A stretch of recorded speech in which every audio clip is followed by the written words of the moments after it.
আসসালামু আলাইকুম। আজকে আমরা করে নিয়েছি গরুর মাংসের আচার। আচারের জন্য তেল আর হাড় ছাড়া আমরা মাংস সিলেক্ট করে নিয়েছি। একদম ছোট ছোট করে নিতে হবে মাংসগুলো। যদি দুই একটা বড় থাকে একটু দেখে ছোট করে কেটে নিবা সুন্দর করে।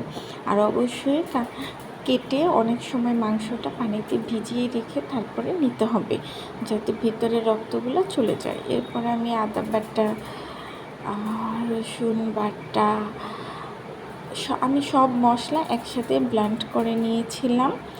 জিরা, গরম মশলা, জয়ফল, যা যা লাগে সব একসাথেই আমি ব্লেন্ড করে নিয়েছি। এরপরে স্বাদ মতো লবণ দিয়ে দিবা।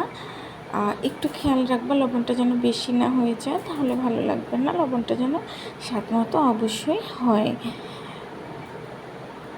এরপরে লাল মরিচের গুঁড়াটা একটু বেশি দিতে হবে, যাতে একটু ঝাল ঝাল ফ্লেভারটা ভালো আসে। লাল মরিচের গুঁড়াটা একটু বেশি দিয়ে দিবা, কালারটা যেন খুবই সুন্দর হয়। হলুদের গুঁড়া, মরিচের গুঁড়া একটু বেশি দিলে জাল যখন আমরা ভাজবো মাংসটা তখন একটু কালারটা ভালো হবে। এরপর ভালো করে মাংসটা মাখিয়ে নিতে হবে। খুব সুন্দর করে মাংসটা মাখিয়ে নিবা। মাংসটা ম্যারিনেট করার পরে 10 থেকে 15 মিনিট রেখে দিতে হবে, যাতে ভালোভাবে মাংসের ভিতরে মশলাটা যায়। এরপর আমরা মাংসটা সিদ্ধ করে নিব খুব সুন্দর করে।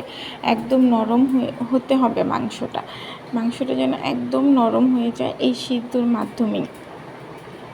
এরপর আমরা সব মশলা রেডি করে ফেলেছি।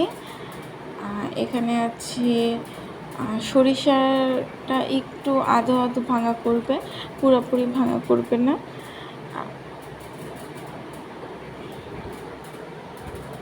আমরা প্রথমেই তেল দিয়ে দিয়েছি একটা কড়াইতে। তেল দেওয়ার পরে এখানে শুকনা মরিচ আর রসুন দিয়ে দিলাম।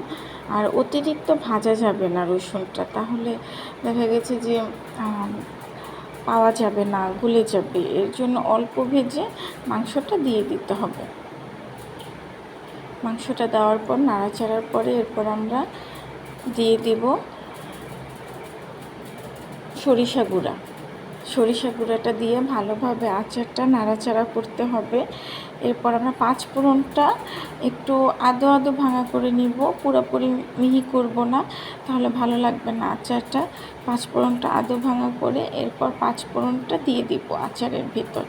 পাঁচফোড়নটা দেওয়ার পরে ভালোভাবে আচারটা জাল করে নিতে হবে। তোমরা কেউ যদি টক ফ্লেভারটা চাও তাহলে অবশ্যই লেবু দিয়ে নিবা। আচার শেষ।